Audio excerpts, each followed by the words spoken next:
आज की तारीख है 29 जुलाई 2025। जरा अपनी खिड़की से बाहर झांक कर देखिए।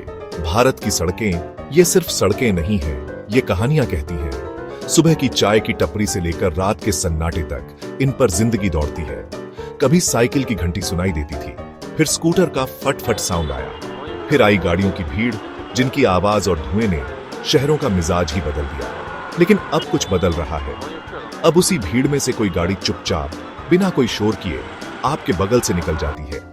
तो सवाल ये उठता है कि आने वाले कल में हमारी सड़कों पर किसका राज होगा? क्या वो जानी पहचानी पेट्रोल इंजन की गड़गड़ाहट होगी, या फिर ये नई खामोश बिजली की लहर? ये लड़ाई सिर्फ दो मशीनों की नहीं है, ये लड़ाई है आदत और बदलाव की। एक तरफ है वो इंजन जिसने पीढ़ियों से हमारा साथ निभाया है, वो इंजन हमारे भरोसे का प्रतीक बन चुका है।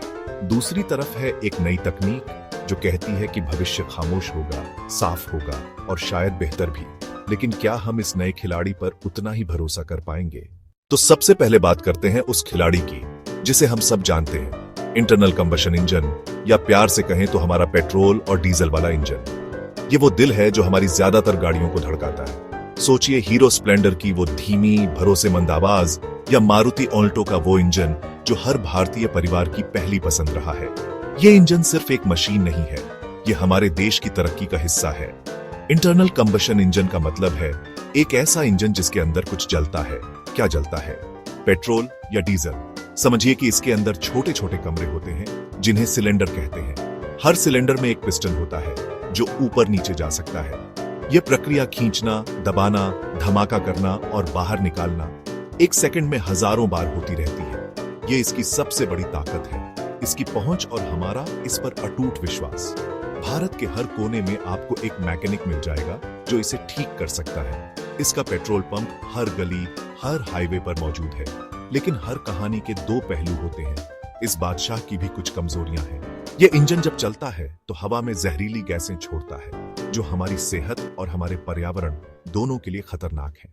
अब मैदान में आता है दूसरा खिलाड़ी, इलेक्ट्रिक मोटर। ये वो नई तकनीक है जो भविष्य की गाड़ियों को ताकत देने का वादा कर रही है। सोचिए टाटा नेक्सॉन ईवी के बारे में, या फिर ओला एसन स्कूटर के बारे में। ये गाड़ियां जब चलती हैं तो कोई आवाज नहीं करती, कोई धुआं नहीं छोड़ती। ये एक नए दौर की शुरुआत है, एक ऐसी क्रांति जो हमारे शहरों की हवा और शांति को वापस लाने का दम रखती है।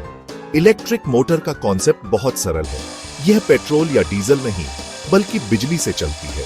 मोटर के अंदर चुंबक होते हैं और तारों की कॉइल होती है। जब बिजली इन कॉइल्स से गुजरती है तो एक चुंबकीय क्षेत्र बनता है।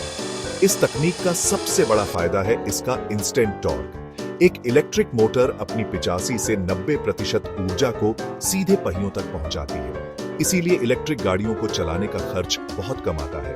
और सबसे अच्छी बात, इसका मेंटेनेंस लगभग जीरो है, क्योंकि इसमें कोई जलने की प्रक्रिया नहीं होती। इसलिए engine oil, coolant, spark plug, filter जैसी चीजों की जरूरत ही नहीं पड़ती। आप बस अपनी गाड़ी को रात में चार्ज पर लगाएं और सुबह एक शांत, आरामदायक और सस्ते सफर के लिए तैयार हो जाएं। तो चलिए अब दोनों खिलाड़ियों को आमने सामने खड़ा करते हैं और देखते हैं कि कौन किस मामले में बेहतर है। यह एक सीधी और साफ सुथरी तुलना है ताकि आप खुद फैसला कर सकें। पहला, ऊर्जा का स्रोत पेट्रोल इंजन पेट्रोल या डीजल पर चलता है जो हमें पेट्रोल पंप पर मिलता है। इलेक्ट्रिक मोटर बिजली से चलती है जिसे हम घर पर या चार्जिंग स्टेशन पर चार्ज कर सकते हैं। दूसरा, मेंटेनेंस आईसी इंजन में हजारों पुर्जे होते हैं, इसलिए इसमें नियमित सर्विसिंग, ऑयल चेंज और फिल्टर बदलने की जरूरत पड़ती है। ईवी मोटर में बहुत कम पुर्जे होते हैं, इसलिए इसका मेंटेनेंस लगभग न के बराबर होता है। तीसरी, चलाने की लागत। पेट्रोल और डीजल की कीमतें बहुत ज्यादा हैं। बिजली पेट्रोल के मुकाबले सस्ती है, इसलिए ईवी को चलाने का प्रति किलोमीटर खर्च बहुत कम, लगभग 1 से 2 रुपए आता है। चौथा, प्रदूषण और शोर। आईसी इंजन धुआं छोड़ता है और बहुत शोर करता है। ईवी कोई धुआं नहीं छोड़ती और चलते समय लगभग पूरी तरह खामोश रहती है। परफॉर्मेंस में ईवी का इंस्टेंट टॉर्क बेहतर है, लेकिन रेंज में पेट्रोल कार आगे है। एक बार टंकी फुल कराने पर पेट्रोल कार ज्यादा चलती है और रिफ्यूलिंग तेज है। अब सबसे बड़ा सवाल, क्या भारत इस इलेक्ट्रिक क्रांति के लिए तैयार है? सरकार तो पूरी कोशिश कर रही है। एफएमआई जैसी योजनाओं के जरिए सरकार इलेक्ट्रिक गाड़ियां खरीदने पर सब्सिडी दे रही है, लेकिन चुनौतियां भी कम नहीं हैं। सबसे बड़ी चुनौती है चार्जिंग इंफ्रास्ट्रक्चर। बड़े शहरों में तो फिर भी चार्जिंग स्टेशन मिल जाते हैं, लेकिन छोटे शहरों, कस्बों और गांवों का क्या? दूसरी बड़ी चुनौती है बैटरी। इलेक्ट्रिक गाड़ी की सबसे महंगी चीज उसकी बैटरी होती है। अभी भारत अपनी ज्यादातर बैटरी बाहर से आयात करता है। हमें देश में ही बैटरी बनाने की तकनीक को बढ़ावा देना होगा। शहरी और ग्रामीण भारत का परिप्रेक्ष्य भी अलग अलग है। शहरों में लोग इलेक्ट्रिक गाड़ियों को जल्दी अपना रहे हैं, लेकिन ग्रामीण भारत में स्थिति अलग है। वहां लोगों को लंबी दूरी तय करनी पड़ती है और बिजली की सप्लाई हमेशा भरोसेमंद नहीं होती। तो अब हम आ गए हैं इस कहानी के आखिरी पड़ाव पर। फैसला क्या है, इंजन या मोटर? सच कहूं तो इसका कोई एक जवाब नहीं है। यह इस बात पर निर्भर करता है कि आप कौन हैं, आपकी जरूरतें क्या हैं और आप कहां रहते हैं। अगर आप ज्यादातर शहर में गाड़ी चलाते हैं, आपका रोज का सफर कम है और आपके घर पर चार्जिंग की सुविधा है, तो इलेक्ट्रिक गाड़ी बेहतरीन है। लेकिन अगर आपको लंबी यात्राएं करनी पड़ती हैं या आपका बजट कम है, तो पेट्रोल इंजन अभी भी व्यावहारिक है। तो अभी के लिए दोनों अपनी अपनी जगह पर सही है। ये लड़ाई इंजन बनाम मोटर की नहीं है, ये लड़ाई है आज और आने वाले कल की।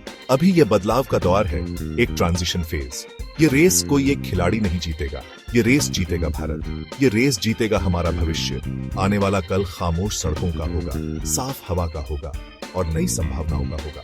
तो अगली बार जब कोई खामोश गाड़ी आपके बगल से गुजरे, तो उसे अचरज से नहीं, उम्मीद से देखिएगा, क्योंकि वो भविष्य की आहट है।